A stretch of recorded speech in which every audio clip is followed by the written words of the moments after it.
Gold just realized its biggest yearly gain since 2010, and Wall Street says it's going even higher.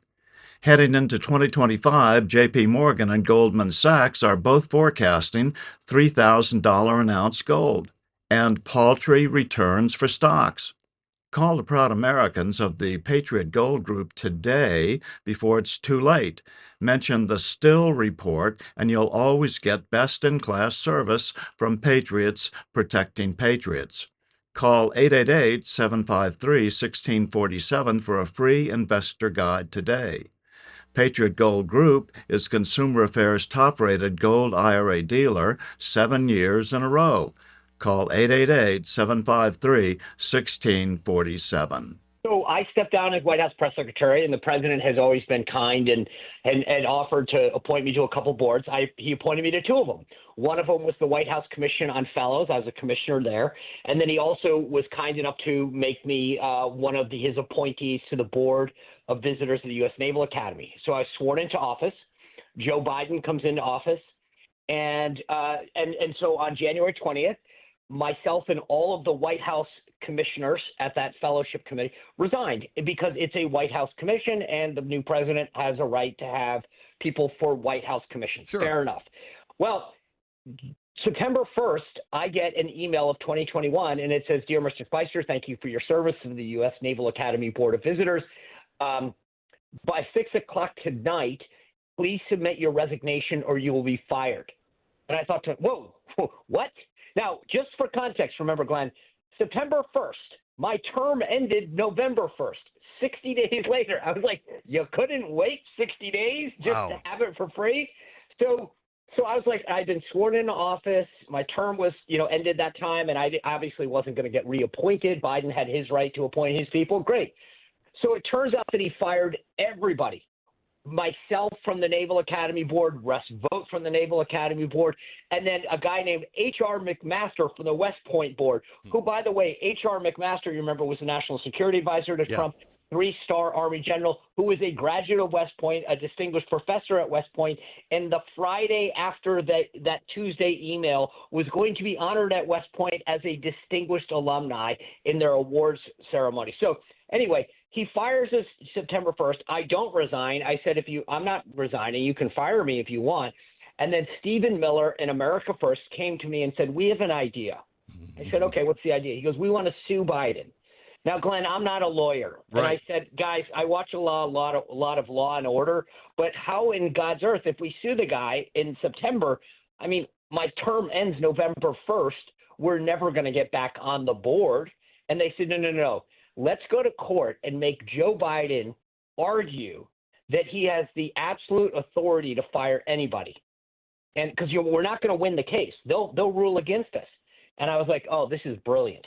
So the only people, but here's the kicker, the only people who were willing to put their name on that lawsuit are myself and Russ Vought. Of all of the other people that were so honored that President Trump had appointed them, and they went to everyone and said, hey, will you sign on to this? And they said, thanks, we're busy.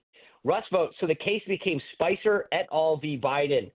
It goes up to the court. The court says the president has the absolute authority to that. We appeal the decision.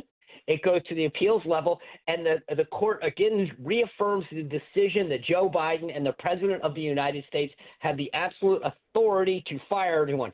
And the media started calling Glenn, and they go, you lost the case. And I said at the time, did I? so Donald Trump gets elected, and this is where it gets really fun. You'll love this. So the New York, I write this story in this op-ed for the New York Post saying, hey, guess what? Spicer v. Biden has given President Trump the authority to fire anyone he wants. I hope that President Trump executes it. And the White House is tweeting it, sending me messages back. Guess who we just fired? Guess who we just fired? And I'm living in this glory.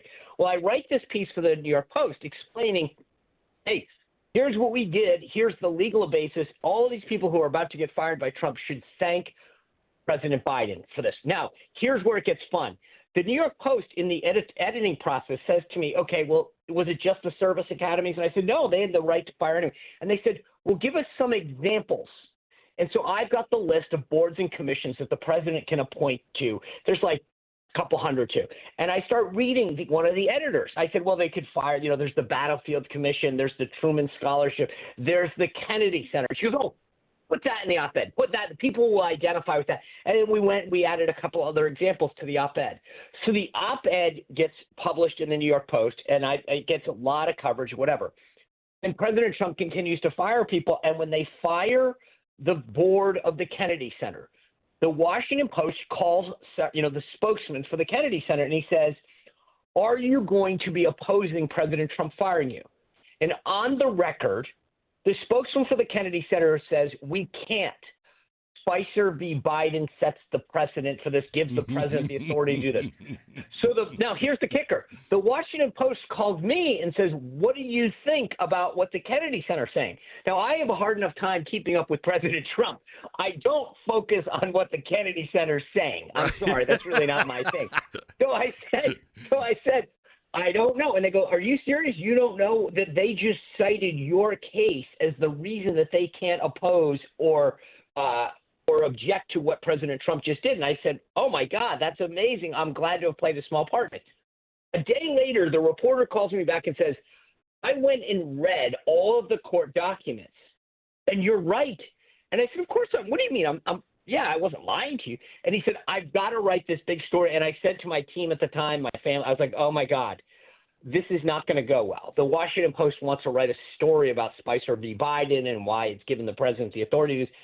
And then I get a text and it says, hey, we're putting the story up. And I go, oh, like these things don't end well for people like me and people like you. Yeah. It's like you don't get it's like getting a call from the IRS. It doesn't go well when they go, hey, I'm from the Washington Post and I'm writing a story about Glenn Beck.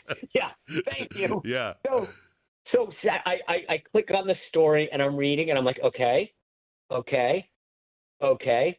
Like, when's the bad part coming? And the only part is I normally, there's that phrase, Glenn, where people say that they hate watch MSNBC or something. Yeah. And I read the comments. I had to do it. I normally will not read the comments. I don't read the Twitter replies, whatever. But I read the comments, and these snowflakes, they're so offended. They're like, Sean Spicer's an evil person for suing the president. I'm like, wait a second. You have to understand the context. Never in the history of the United States had any president ever removed somebody from a service academy board prior to their term being done for anything less than malfeasance. And even that, we can't find an example. Never. Joe Biden was so petty. And the point is, they're mad at me. The comments, there's like thousands of comments when you click on the Washington Post story, and I posted it on all my social media stories if someone wants to go read it. And I was like, wait a second, you're mad at me. They're like, I can't believe you did this. And I'm like, wait, I did nothing. I literally had 60 days to go. I'm sure I would have gotten some little, medallion from the Naval Academy that said, thanks for your service, be on your way. And yet, here they are. Like all these snowflakes putting comments in the Washington Post that like I'm the bad guy. Because why?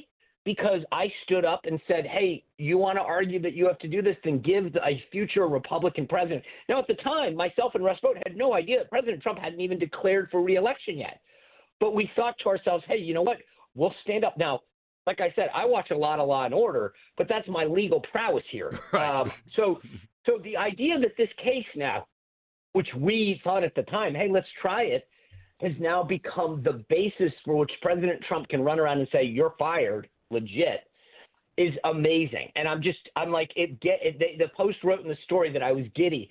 I think that's an understatement. I am so ecstatic that not just that President Trump can execute on this strategy and that it was Joe Biden that set the president and gave us this gift is such sweet poetic justice.